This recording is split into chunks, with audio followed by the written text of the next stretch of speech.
So talk to me a little bit more about your special sauce. There's a lot of production companies out there, and especially in New York, everybody and their dog wants to win Emmys, which you guys have done. What is it that you are really bringing to the table? Well, one, there's no special sauce, really. It just comes down to being authentic, being good people, easy to work with, and having a track record. People don't get the opportunity at the onset to work with the level of clients that we've worked with. So having that in our back pocket, we're taken seriously in any room that we walk in. Any company in the world, 98% of business, I feel like, is trust. Can you trust your client that they're going to keep their word? And can your client trust you that you're going to keep your word? Welcome to another episode of From Startup to Wunderbrand with Nicholas Kuhner. So it's not every day that I have, it's almost every day that I have one Emmy Award posting on my show, but now I've got two. So that's a double whammy. So today's guests are Michael Eigen and Stephen Skeel. And they are the Emmy-winning. Is it Emmy Award-winning? Emmy-winning? I don't know if you I think say award. either. The Academy has all these specifications, but we just say whatever. We say whatever they want. I'm going to say Emmy Award-winning founders of Seven Wonders Cinema. And they've built a reputation for helping brands like Mercedes-Benz, Disney, and Stanford turn videos into serious growth engines. But what caught my eye was their Seven Wonders video pop. You try and say that 4 times. The Seven Wonders video podcast program. I'm going to delete that. There you go. You did a great job. Excellent. A high-end, done-for-you system that transforms a single podcast episode into a complete marketing flywheel. We're talking cinematic video, thought leadership positioning, and a steady stream of newsletters, social clips, blogs, and more, all from sometimes a couple more sessions. If you've ever wondered how to get maximum mileage out of your content without becoming a full-time creator, these two Emmy Award winners have cracked the code. So welcome. Thanks for having us. Great intro. So since I've banged on about the Emmy Awards, I had to ask because I noticed this in the other videos. Do you have custody over the statuette? Because I see it's in the background there. Or does that get traded? Does Michael? Do you have it 1 week and then here, Stephen, you have it 1 week? Look at that! Look at that bad boy! Yeah. On the bottom, it actually says that they reserve the right to rescind it at any time. Like they own it, I guess. But I don't know. We had to pay for them, and technically we have copies of it. So technically we have 3 Emmys, but it's a copy of one Emmy. Yeah. So okay. One is official, and then there are 2 copies, and it says not the official Emmy on the back of it. Wow, that's crazy. So I was going to ask, how does an Emmy? What is it like winning an Emmy? First of all, because you guys were at NYU, you've grown up in New York, you've seen great movies, and that you've probably seen these shows over and over. Talk to me about getting the letter or the pigeon or the bugle call. How did it work? You know what was funny? We were on a podcast recently talking about this, and I said, I wish I could have been more excited about it, but it came and went in a flash, and it's not really the most exciting thing.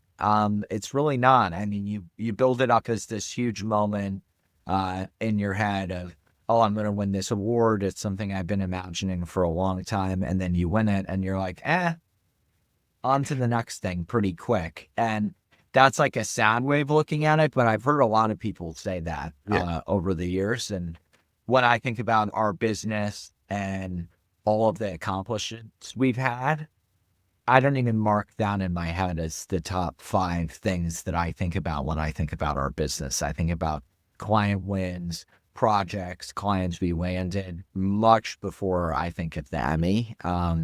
It rarely crosses my mind, which is really funny. So, as Stephen might think about it a little bit more than me. It definitely is within my top 5, but I get the same sentiment.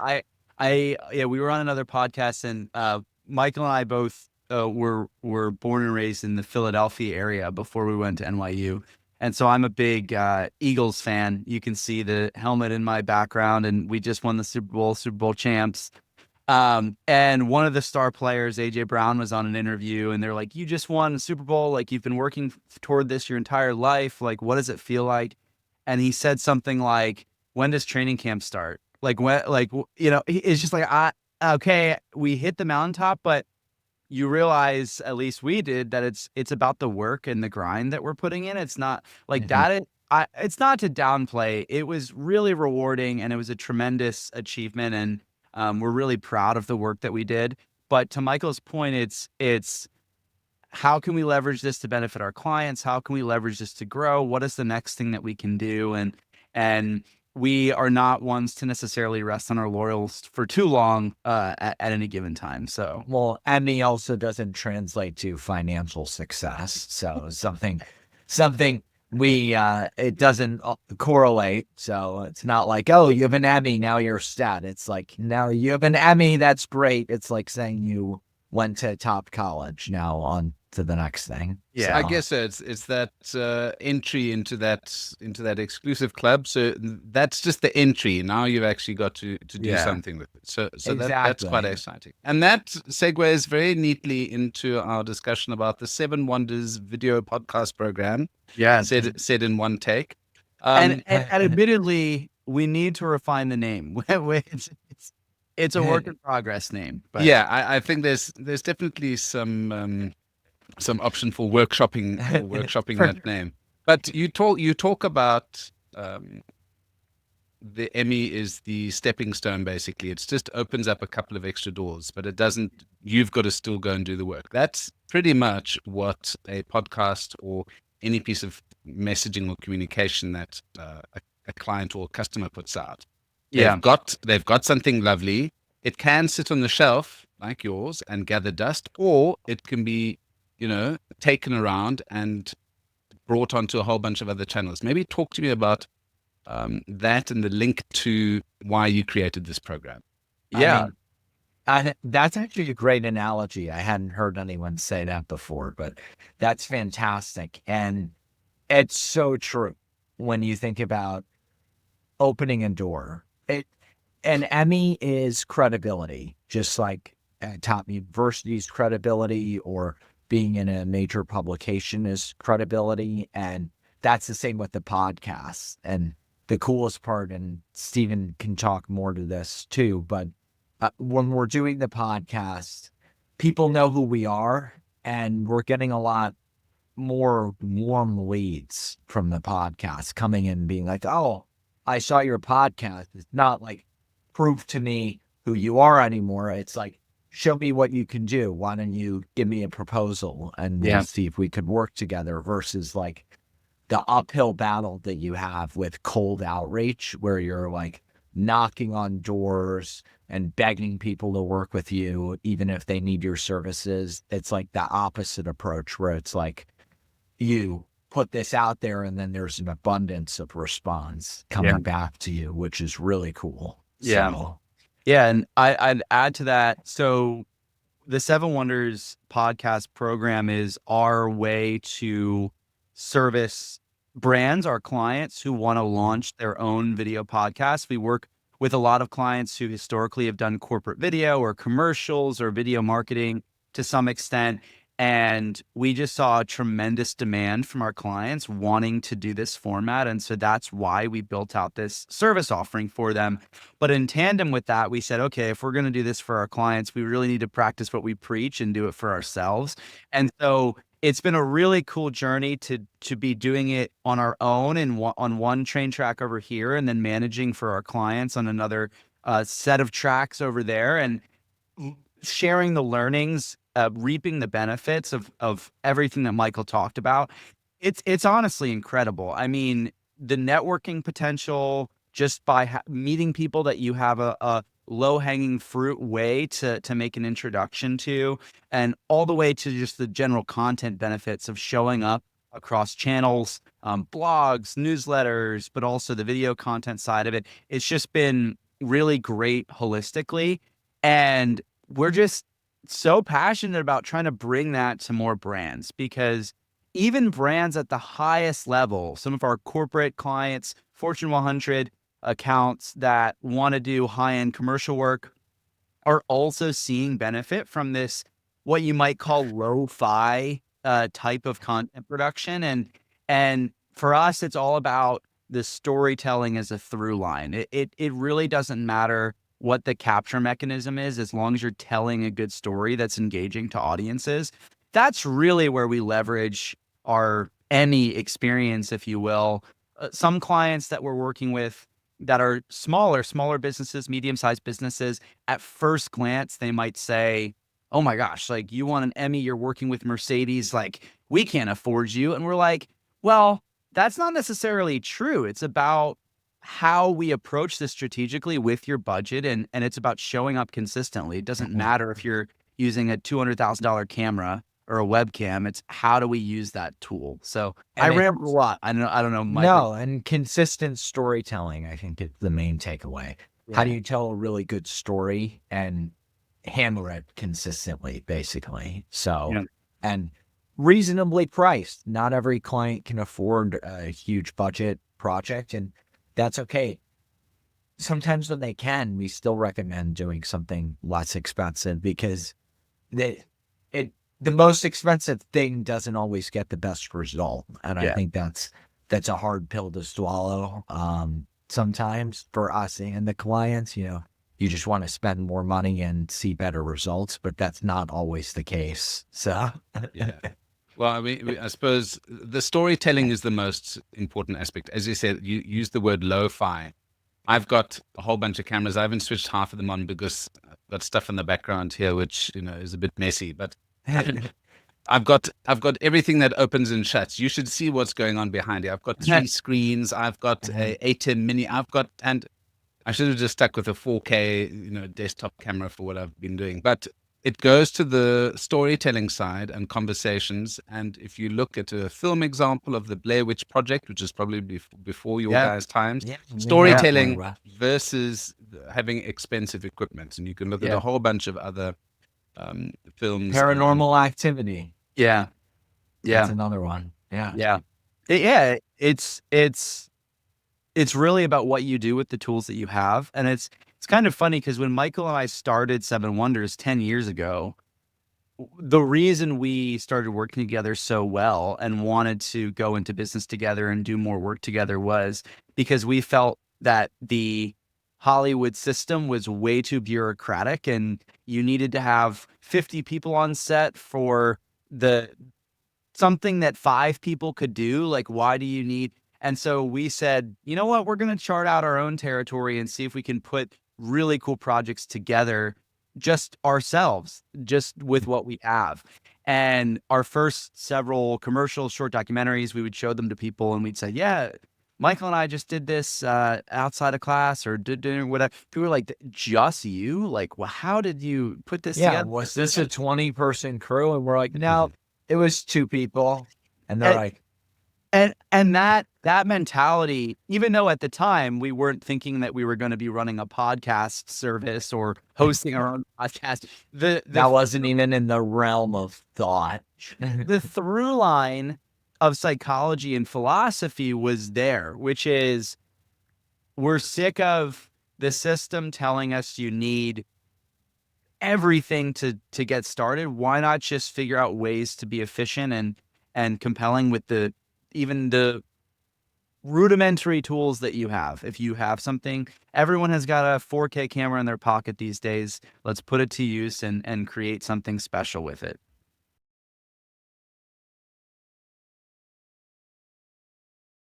So talk to me a little bit more about your special sauce, which is your storytelling. So there's a lot of production companies out there. Let's be very honest, and especially in New York, everybody and their dog wants to win Emmys, which you guys have done. Congratulations. And you mentioned you can have all the expensive equipment. Doesn't matter. Talk to me about your special sauce. What is it that you are really bringing to the table? Well, one, there's no special sauce, really. I mean, I think it just comes down to being authentic, being good people, easy to work with, and having a track record. and knowing what we're talking about. When we say we're going to do something, we actually do it. And we try our best to iterate and make the product as best as possible for our clients. So, I mean, that's really it. And a lot of times people don't get the opportunity at the onset to work with the level of clients that we've worked with. So having that in our back pocket is one of our biggest special sauces, so to speak, because we're taken seriously in any room that we walk in. Any company in the world, we can walk in the room and they'll seriously consider us, which is pretty cool. And most people don't have that. Most people haven't executed as many projects as well as we have. We've sustained market upturns, market downturns, hirings, firings of major employees and within our organization, reorging. I mean, a lot of things. So for us, we've been around for 10 years now. We have a proven track record of success with our clients. So I think that is a big, more than how much a client's spending on a project or how we're executing a project. It's just people know they can trust us. And that's 98% of business, I feel like, is trust. Like, can you trust your client that they're going to keep their word? And can your client trust you that you're going to keep your word? Because sometimes a client has a budget and they have to wire you the budget ahead of the billing cycle. And they're like, you know what, this is your money, keep it in your bank. And they have to trust you're not going to walk away with it. And, or, you know, they have to trust that when they pay you up front, that you're going to execute on it. Or, you know, when you're dealing with their high level executives or their important clients, that you're not going to say something offhand to them that makes them look bad. So all of those things are way more important in my mind than how much the project costs or any tools or anything. And that's something that most people, believe it or not, that we've seen cannot execute on.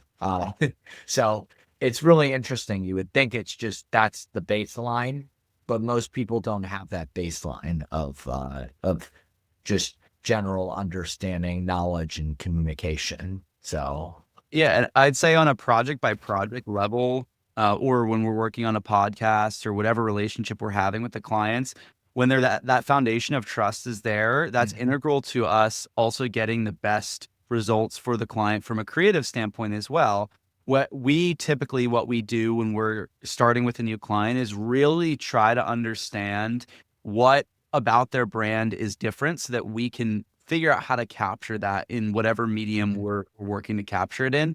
And when we're starting on a podcast, for example, a lot of times that goes to their FAQ page. What are the questions that your brand gets all the time? And how could we start by just turning those into videos that answer people's questions? So Michael talked a little bit about the foundation of trust that we need is, I would say, our secret sauce. Cause not especially in entertainment world, like not everyone does that. People try to cut corners, but from a creative outset, when we're initiating with a client, it's about understanding once that trust is there, understanding what is important to the brand, important to their clients, and then starting to answer those questions so that their brand can stand out. I suppose from your background in documentaries, you're able to ask good questions and also just to let people speak. But how often do you have to do a majority of the work? And what I mean is, does the client come to you with a half-baked idea, a fully baked idea? Do they say, we want to do a podcast, do it? Or here's our idea for a podcast, you guys make it happen? Or is it a mix? I'd say it's a mix. A lot of times we'll throw the ideas out there, and we'll throw out a few ideas and the client will usually bite on one of them and then we'll work on it together. That's normally, a lot of clients will say for the podcast, I've always wanted to do a podcast, or, oh, I've been seeing a lot of podcasts recently. Definitely something that would be of interest to us. And then we're like, okay, well, did you have any thoughts? And they're like, not really. So then it's our job to present them. Yeah. But then they have thoughts once you present your ideas. Then Yeah. it starts to come in. And our team's so creative. They're just amazing at what they do. So we have fun. Like, for us, it's fun. Like, we get paid and we love what we do. So, like, I mean, what could be better? Yeah. Yeah. Yeah. And I'd also say, when we were joking about the naming of the program at the top, it is something that to consider, because what we try to tell our clients is you might have an idea of what a podcast is in your head, right? Like this type of format, guest, speaker, host type of relationship. And we certainly do this format a lot, and it's very effective and very popular, and it's what we do for our own brand. But it can also take a number of other forms that people might not think of right out of the gate. One of the other forms that we talk about a lot is what we call video sales letters, if you will, where it's a single person to camera. And so that's where we start a lot of times, is let's identify what type of program would drive the most value to your audience. Is it a format like this that could be great for positioning you with your peers, your colleagues, potential testimonial subjects, clients, things like that?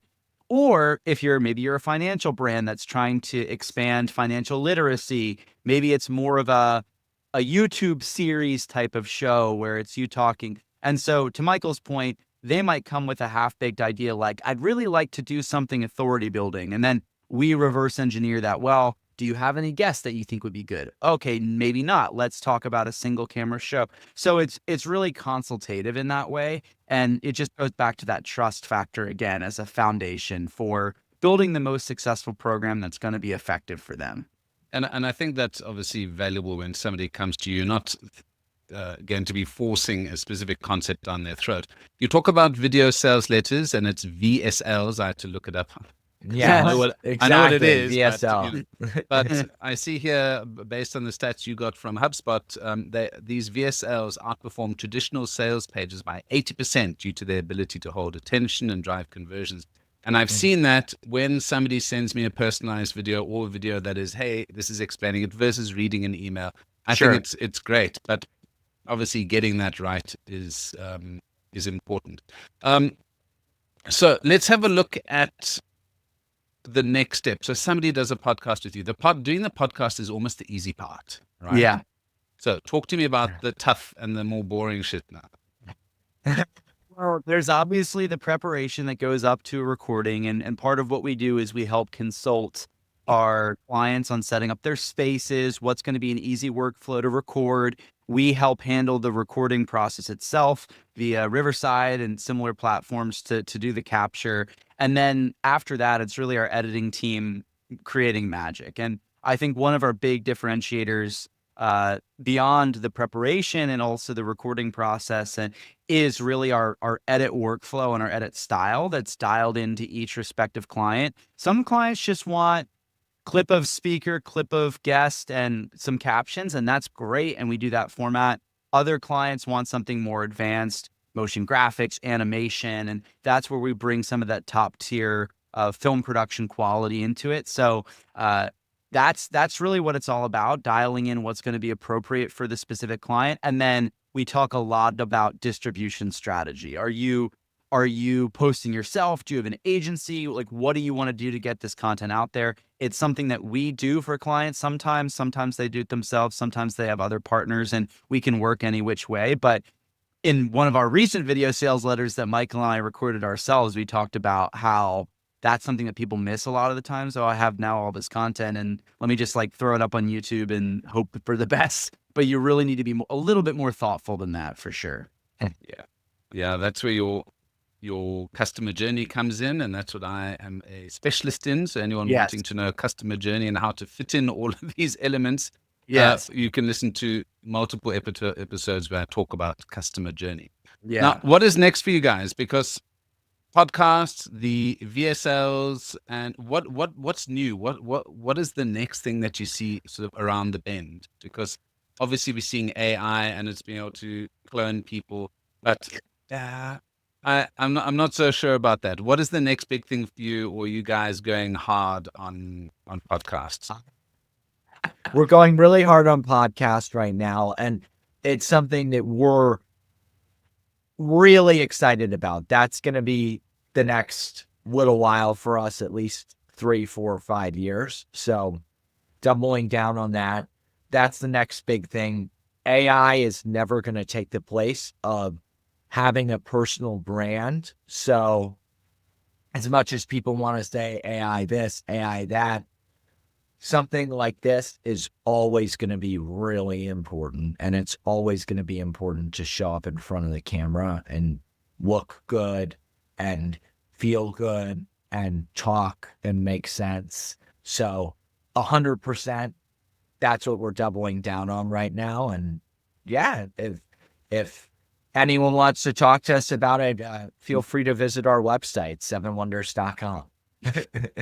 Awesome. I mean, that's a great segue into that. So I'd suggest to anyone who wants to take their podcasting to that Emmy level for not Emmy prices, That's you key. should. That's key. Don't get Yes. scared off. Exactly. And I know this as well. I've rebranded airlines and banks and things like that. And I go and chat to smaller businesses and they go, ooh, and I go, for those clients and generate a number. For you guys, we still want to have fun. We still want to help the small guys. So and sometimes they're more exciting projects with the smaller, more indie indie clients, which is really cool. So Michael and Stephen, thank you so much. I'm going to send folks to that 7wonders.com. That is 7, the number wonders.com. Yes. And we'll send them through to that to find some more information and to go to your YouTube page. You've got a whole bunch of great content there. So thanks, guys. Yeah, thank you. Yeah, thank you so much for having us. I really do appreciate your comments. So why not go and watch this live on YouTube or go to my website, kuhne.no. That's kuhne.no for more information.